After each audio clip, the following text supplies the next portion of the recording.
5 जून 2025 की ये बात है। एक किसान अपने खेतों की तरफ जा रहा था। रास्ते में उसे रजवाहा पड़ता है और रजवाहे में एक बहता हुआ सामान उसको दिखाई देता है।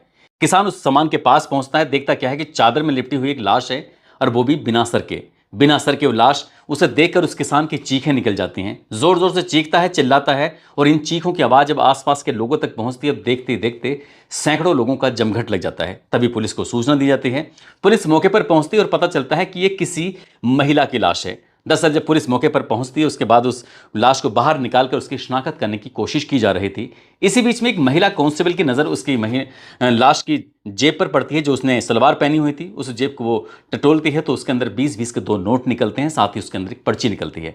पर्ची पर नंबर लिखा हुआ था और पुलिस ऑफिसर को वो नंबर दिया जाता है। जब पुलिस ऑफिसर ने उस नंबर को डायल किया तो पता चलता है उत्तर प्रदेश की जिला मेरठ के थाना दोराला का एक गांव लगता है साधुओं की नंगली। वहां का रहने वाला एक लड़का होता है, इसका नाम अमन होता है। उसके पास फोन पहुंच जाता है। पुलिस जैसे ही उसे फोन करती है, उसके बाद पुलिस फिर कातिलों तक पहुंच जाती है। आखिरकार पुलिस ने कातिलों को तो पकड़ लिया, लेकिन उस सर को नहीं ढूंढ पाई थी जिस सर को काट कर कातिल अपने साथ लेके चले गए थे। हालांकि उसे ढूंढने की तमाम कोशिशें की गई। साथ ही पुलिस ने इस घटनाक्रम का जब खुलासा किया तो लोगों को यकीन नहीं हो रहा था कि अपने ही अपनों की जान के दुश्मन कैसे बन जाते हैं, वो भी इतने भयानक रूप में कत्ल कर दिया गया था। आदाब, नमस्कार, सत श्री अकाल। मैं उस्मान सैफी। आज की जो सच्ची घटना मैं आपको सुनाने जा रहा हूं, ये सच्ची घटना है उत्तर प्रदेश के जिला मेरठ की। दरअसल जिला मेरठ का एक थाना लगता है दोराला, और दोराला थाना क्षेत्र का एक गांव लगता है दादरी। दादरी का ही रहने वाला एक फौजी जिसका नाम रमेश कुमार, जो कि सीआरपीएफ का एक जवान होता है और छत्तीसगढ़ में उसकी पोस्टिंग चल रही थी। घर में 2 बेटे, एक बेटी, पत्नी।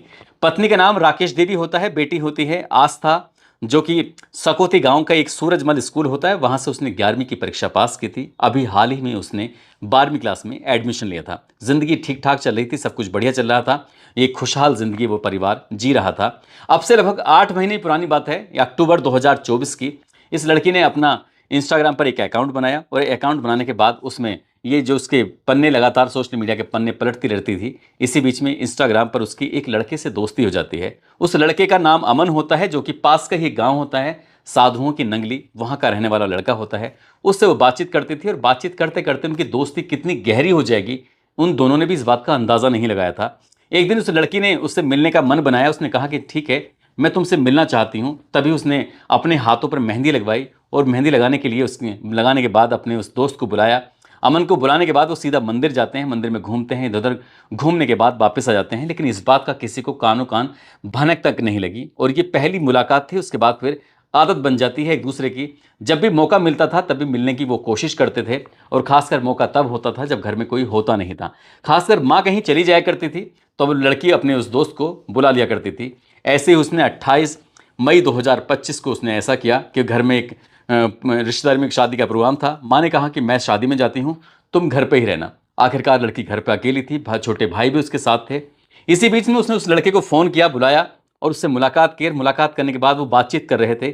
बातचीत का सिलसिला कुछ आगे बढ़ जाता है। छोटा भाई जब घर में अचानक से एंट्री करता है तो पता चलता है कि उसकी बहन आपत्तिजनक स्थिति में उस लड़के के साथ थी, और उस लड़के को देखकर उसके भाई को गुस्सा आता है। उसने इस बात का विरोध प्रदर्शन करने की कोशिश की तो लड़की ने और उस लड़के ने उसे समझा दिया, उसे उसकी रिक्वेस्ट की, खुशामद की कि इस बात का किसी को पता नहीं चलना चाहिए। आखिरकार छोटा भाई अपनी बहन की बात मान लेता है, उस अमन की बात मान लेता है। वो कहता है कि मैं अब किसी से कुछ भी नहीं कहूँगा, तुम आराम से जो चाहें वो करो, कोई दिक्कत नहीं है।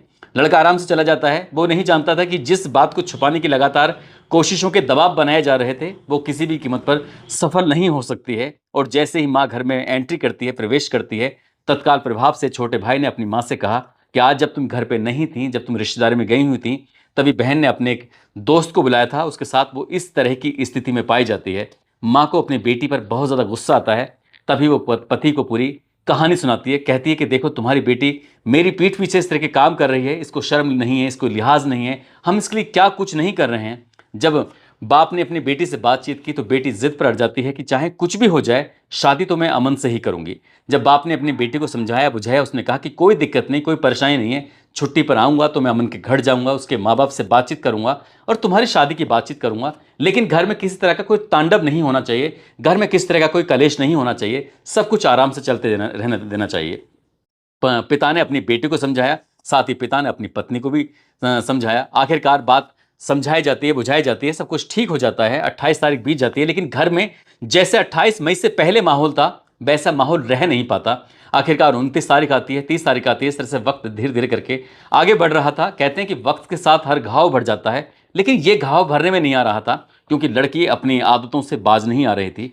4 जून 2025 की सुबह की ये बात है, लगभग 9:30 बजे के आसपास का वक्त हो रहा था। सुबह सुबह वो उस लड़के से बातचीत कर रही थी। माँ की अचानक से दस्तक हो जाती है। अचानक घर में जब आती है तो बेटी को फ़ोन पर बातचीत करते देख रही थी। उसने फ़ोन छीनते हुए कहा कि तुम उससे किसी भी कीमत पर बातचीत नहीं करोगी।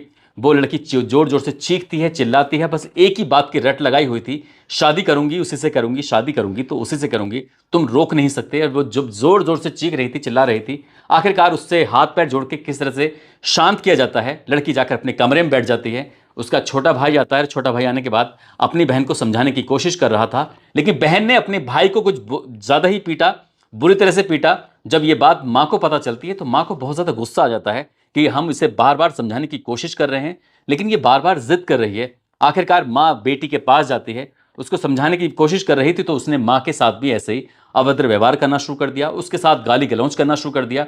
माँ को कुछ ज़्यादा ही गुस्सा आ जाता है। कुछ इतना गुस्सा आ जाता है कि माँ ने अपनी ही बेटी की छाती पर बैठ जाती है, और बैठने के बाद तब तक उसका गला दबाती रहती है जब तक कि बेटी के प्राण नहीं निकल जाते। जब बेटी के हाथ पैर चलने बंद हो जाते हैं, बेटा भी वहीं पास में चश्मदीद होता है। जब वो बेटी जो हाथ पैर मार रही थी, तब बेटे ने अपनी बहन को पकड़ लिया ताकि वो कुछ विरोध ना कर सके, और माँ तब तक गला दबाती रही जब तक कि बेटी मर नहीं जाती। जैसे उसने हाथ पैर चलाने बंद किए, तब जाकर माँ को होश आया कि आखिरकार वो कर क्या बैठी है। तभी वो घबरा जाती है, एक तरफ कोने में बैठ जाती है। भाई वो समझ नहीं पाया था कि आखिरकार ये सब चंद ही सेकंड, चंद ही मिनटों में हो क्या गया है। जब उसकी माँ को थोड़ा सा होश आता है, सबसे पहले वो अपने पति को फ़ोन लगाती है। कहती है कि मुझसे बहुत बड़ा पाप हो गया है, समझ नहीं पा रही हूँ कि आखिरकार करूँ तो क्या करूँ। जब उसके पिता ने सुना कि आखिरकार बात क्या है, उसने कहा मैंने अपनी बेटी को मार दिया है, तुम्हारी बेटी को मार दिया है। पिता कहता है कि कोई बात नहीं, परेशान होने की जरूरत नहीं है, जो हो गया सो हो गया, तुम वहीं रहो, आराम से रहो, कुछ सोचते हैं, कुछ करते हैं। लेकिन वो दोनों घबराए हुए थे, माँ और बेटा। उधर पति को जब सूचना मिलती है तो वो भी नहीं समझ पा रहा था कि आखिरकार करूं क्या। तभी ये फ़ोन कटता है। फ़ोन कटते ही माँ ने सबसे पहले अपने भाइयों को फ़ोन लगाया, और फ़ोन लगाने के बाद कहा कि मुझसे एक बहुत बड़ा पाप हो गया है, मैं करूं तो क्या करूं, मैंने अपनी ही बेटी का गला घोंटकर उसकी हत्या कर दी है।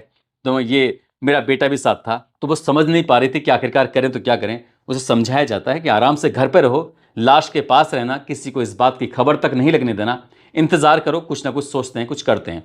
आखिरकार कई घंटे बीत जाते हैं। दोपहर में उसके भाइयों का और उसके भांजे का और उसके भतीजे का फिर से फ़ोन आता है, राकेश देवी का। आखिरकार जब फ़ोन आता, कहते कि तुम तसल्ली करो, और रात के लगभग 11 बजे होने का इंतज़ार करो, हम सोचते हैं, हम कुछ करते हैं।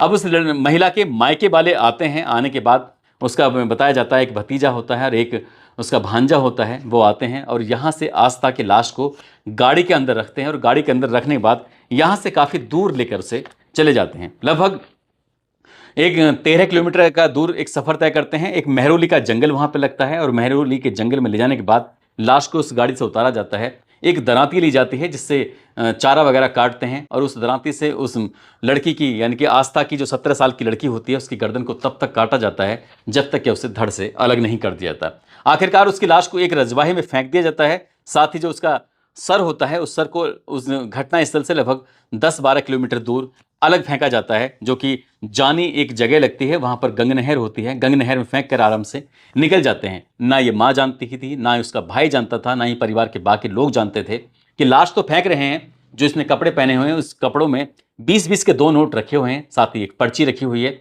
और जब पर्ची निकाली जाती है तो उस पर्ची में एक नंबर निकलता है, और जो पास का ही गाँव था साधुओं की नंगली, वहाँ पर फ़ोन लगता है। पुलिस आखिरकार उस लड़के को हिरासत में लेती है, और हिरासत में लेने के बाद उस लाश को दिखाया जाता है तो लड़का वो रोने लगता है, बिलखने लगता है। कहता है कि ये मेरी बहुत खास दोस्त है, हम लोग इंस्टाग्राम पे मिले थे, हमारी दोस्ती हुई थी। जब पूछा जाता है कि आखिरकार ये लड़की कहाँ की है, कहाँ की नहीं रहने वाली है, तो उस लड़की का पूरा एड्रेस दिया जाता है। आखिरकार पुलिस उस घर पहुँचती है, और वहाँ जाने के बाद जब पता चलता है तो पता कुछ ऐसा चलता है कि माँ ने और घर परिवार में लोगों ने एक ऐसा माहौल बना दिया था कि लड़की अचानक से घर से गायब हो गई है, लेकिन पुलिस में कोई शिकायत वगैरह नहीं की थी। आखिरकार घर वालों से और जब बातचीत करने की कोशिश कर रहे थे तो धीरे धीरे करके पूरी कहानी सामने आ जाती है। आखिरकार पुलिस ने माँ को भी हिरासत में लिया, बेटे को भी हिरासत में लिया। जो इस लड़की के मरने वाली के 2 मामा थे, उनको हिरासत में लेती है, और मामा का जो लड़का होता है उसको भी हिरासत में लिया जाता है। लेकिन जो उसकी मौसी का जो लड़का था, जो उस लाश को ठिकाने लगवाने में पूरी ईमानदारी दिखाता है, पूरी शिद्दत दिखाता है और उसको गर्दन को अलग कराने में पूरा काम करता है, आखिरकार वो पुलिस के हाथ नहीं लगता। पुलिस जब ये पता करती है कि ये गंग नहर में सर कहाँ पर फेंका गया था, तो उस इलाके से 20-20 किलोमीटर इधर उधर जाकर तलाशी की जाती है। साथ ही जहाँ पर ये लाश की गर्दन काटी गई थी, उसके इलाके में लगभग 4 किलोमीटर के दायरे में एक एक छोटी छोटी जगह को देखा जाता है। डॉग स्क्वाड हो या फिर बाकी टीम हो, फॉरेंसिक टीम हो, हर किसी को बुलवाया जाता है, गांव वालों की मदद ली जाती है, सैकड़ों पुलिस वाले इसमें लग जाते हैं। ना तो वो लड़की की जो सर था वो मिल पाता है और ना ही जो इसका भाई भागा हुआ था, जो मौसी का लड़का है, वो भी पुलिस के हत्थे नहीं चढ़ पाता। जब तक ये कहानी हम आपको सुना रहे हैं तब तक। दोस्तों, पुलिस ने इस घटनाक्रम का खुलासा किया, साथ ही आरोपी को गिरफ्तार किया, उसके छोटे भाई को भी गिरफ्तार किया। जो गलती माँ से हुई थी, काश उसी वक्त पुलिस को फ़ोन करके ये कहानी सुनाई होती कि ऐसे ऐसे पूरी घटना हुई है, तो बाकी लोग जो इस लाश को ठिकाने लगाने में फंसे हैं, जो बाकी लोगों की ज़िंदगी जो बर्बाद हुई है, शायद ये ज़िंदगी बर्बाद नहीं होती। बल्कि पुलिस ने जब अपनी मामले में जांच पड़ताल की है, तो पता चलता है कि उस लड़की के पिता ने भी कुछ ना कुछ ऐसी बात कही है जिससे कि लोगों को, परिवार वालों को भड़काने में मदद मिलती है। हालांकि पुलिस की जांच का विषय है कि इस मामले में कौन कौन जिम्मेदार है, कौन कौन गुनहगार है, किस किस को सजा मिलनी चाहिए। लेकिन ये मामला जब फास्ट ट्रैक कोर्ट में चलाने की बात चल रही है, ये भी मामला अदालत पहुंचेगा, तो जाहिर सी बात है जज इसमें बड़ी से बड़ी सजा जरूर सुनाएंगे, क्योंकि ये क्राइम कोई आसान क्राइम नहीं था, ये हीनियस क्राइम था। वाकई यहाँ पर दर्दनाक तरीके से हत्या की जाती है और हत्या के बाद जो होता है वो बहुत भयानक होता है।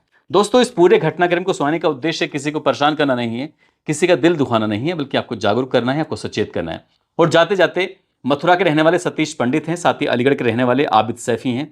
आज इनका जन्मदिन है, इनको जन्मदिन की ढेरों सारी शुभकामनाएं, बहुत बहुत मुबारकबाद। कुछ लोगों ने नाम लेने की अपील की है, जिसमें उज्जैन के रवि किशन शर्मा हैं, बिहार से इब्राहिम खान, मेवात से आरिफ खान, ललितपुर से गौरव कुमार तिवारी, बीरमपुर से समी अहमद रिजवी, करण कुमार, अश्वनी सिंह, राहुल सिंह, आलम खान, सिमरन कश्यप, कन्हैया मिश्रा, मंजूर अहमद, आलोक कुमार, अकबर खान, राज यादव, नूर आलम, राम स्नेही राजपूत, सर्वेश शुक्ला, आर्यन सिंह, बंटी सिंह। आप सब लोग अपना ख्याल रखें, सुरक्षित रहें। जय हिंद, जय भारत।